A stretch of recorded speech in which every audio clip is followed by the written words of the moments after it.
Hi friends, welcome to SCB Gowda's recipes channel. ಇವತ್ತಿನ recipe ಬಂದು ರೊಟ್ಟಿ ಕುಂಬಳಕಾಯಿ ಪಲ್ಯ ಮಾಡೋದು ಹೆಂಗೆ ತೋರಿಸ್ಕೊಡ್ತೀನಿ ಬನ್ನಿ. ಇಷ್ಟ ಆದರೆ ನೀವೊಮ್ಮೆ ಟ್ರೈ ಮಾಡಿ ನೋಡಿ. ಅಕ್ಕಿ ಹಿಟ್ಟು, ರಾಗಿ ಹಿಟ್ಟು, ಗೋಧಿ ಹಿಟ್ಟು, ರವೆ, ರುಚಿಗೆ ತಕ್ಕಷ್ಟು ಉಪ್ಪು. ಒಂದು ಬೌಲ್ ತಗೊಂಡು ಎಲ್ಲ ಹಿಟ್ಟನ್ನು ಅದಕ್ಕೆ ಹಾಕಿ ರುಚಿಗೆ ತಕ್ಕಷ್ಟು ಉಪ್ಪು ಹಾಕಿ ಮಿಕ್ಸ್ ಮಾಡಿ ಸ್ವಲ್ಪನೇ ನೀರು ಹಾಕ್ತಾ ಕಲಿಸ್ತಾ ಬರಬೇಕು. ರೊಟ್ಟಿ ಅದಕ್ಕೆ ಬರುವಂತೆ ಕಲಿಸ್ಕೊಳ್ಬೇಕು. ಕಲಸಿ ಒಂದು ಅರ್ಧ ಗಂಟೆ ಇಡೋದ್ರಿಂದ ಫುಲ್ಲು ಸಾಫ್ಟ್ ಆಗುತ್ತೆ ಹಿಟ್ಟು. ರೊಟ್ಟಿ ಬಳಿಯೋದಕ್ಕೆ ಚೆನ್ನಾಗಿ ಬರುತ್ತೆ ನೋಡಿ. ಅದಕ್ಕೆ ಕಲಿಸ್ಕೊಳ್ಳಿ. ಗ್ಯಾಸ್ ಆನ್ ಮಾಡಿ ಒಂದು ಹೆಂಚಿಟ್ಕೊಳ್ಳಿ. ಹೆಂಚಕ್ಕಾದ್ಮೇಲೆ ರೊಟ್ಟಿ ಹಿಟ್ಟನ್ನು ಅದ್ರ ಮೇಲೆ ಹಾಕಿ ಬಳಿತಾ ಬನ್ನಿ.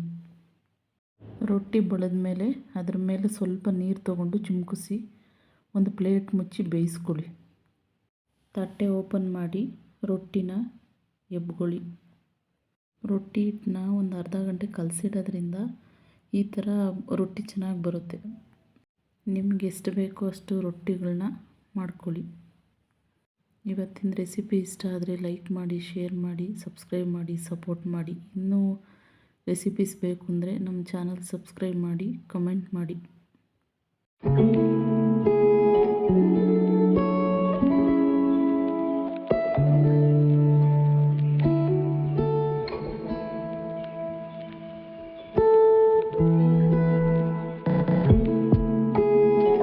ಕುಂಬಳಕಾಯಿನ ಹಚ್ಚಿ ವಾಶ್ ಮಾಡಿ ಇಟ್ಕೊಂಡಿದ್ದೀನಿ. ಒಗ್ಗರಣೆ ಮಾಡ್ಕೊಳ್ಳೋಕ್ಕೆ ಒಂದು ಈರುಳ್ಳಿ, ಕರಿಬೇವು, ಕೊತ್ತಂಬರಿ ಸೊಪ್ಪು, ಒಣಮೆಣಸಿನ್ಕಾಯಿ, ಕಾಯಿ ತುರಿ. ಒಂದು ಪ್ಯಾನ್ ಇಟ್ಕೊಂಡು ಒಂದು ಸ್ವಲ್ಪ ಎಣ್ಣೆ ಹಾಕಿ, ಎಣ್ಣೆ ಕಾದ್ಮೇಲೆ ಸಾಸಿವೆ ಹಾಕಿ, ಸಾಸಿವೆ ಸಿಡಿದ್ಮೇಲೆ ಈರುಳ್ಳಿ, ಒಣಮೆಣಸಿನ್ಕಾಯಿ ಹಾಕಿ ರುಚಿಗೆ ತಕ್ಕಷ್ಟು ಉಪ್ಪು ಹಾಕಿ ಸ್ವಲ್ಪ ಹೊತ್ತು ಫ್ರೈ ಮಾಡ್ಕೊಳ್ಳಿ. ಈರುಳ್ಳಿ ಸ್ವಲ್ಪ ಹೊತ್ತು ಕೆಂಪಾಗೋ ತನಕ ಫ್ರೈ ಮಾಡ್ಕೊಳ್ಳಿ. ರೊಟ್ಟಿ ಜೊತೆಗೆ ಕುಂಬಳಕಾಯಿ ಪಲ್ಯ ಸೂಪರ್ ಕಾಂಬಿನೇಷನ್. ಇಷ್ಟ ಆದರೆ ಈ ರೆಸಿಪಿನ ನೀವೊಮ್ಮೆ ಟ್ರೈ ಮಾಡಿ ನೋಡಿ. ಈಗ ಈರುಳ್ಳಿ ಫ್ರೈ ಆಗಿದೆ. ಹಚ್ಚಿಟ್ಟ ಕುಂಬಳಕಾಯಿ ಪೀಸಸ್ನ ಅದರಲ್ಲಿ ಹಾಕಿ ಮಿಕ್ಸ್ ಮಾಡ್ತಾಯಿದ್ದೀನಿ. ಮಿಕ್ಸ್ ಮಾಡಿಕೊಂಡು ಒಂದು 10 ನಿಮಿಷ ಸಣ್ಣ ಉರಿಲಿ ಬೇಯಿಸ್ಕೊಳ್ಳಿ.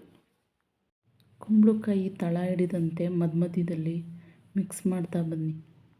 ಹಾಗೆ ಮಿಕ್ಸ್ ಮಾಡೋದ್ರಿಂದ ತಳ ಹಿಡಿಯಲ್ಲ.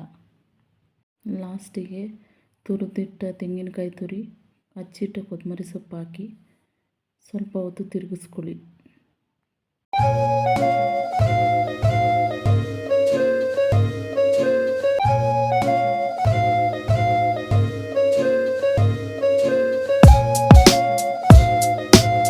ಈಗ ಬಿಸಿ ಬಿಸಿ ರೊಟ್ಟಿ ಕುಂಬಳಕಾಯಿ ಪಲ್ಯ ರೆಡಿಯಾಗಿದೆ. ಇಷ್ಟ ಆದರೆ ನೀವೊಮ್ಮೆ ಟ್ರೈ ಮಾಡಿ ನೋಡಿ.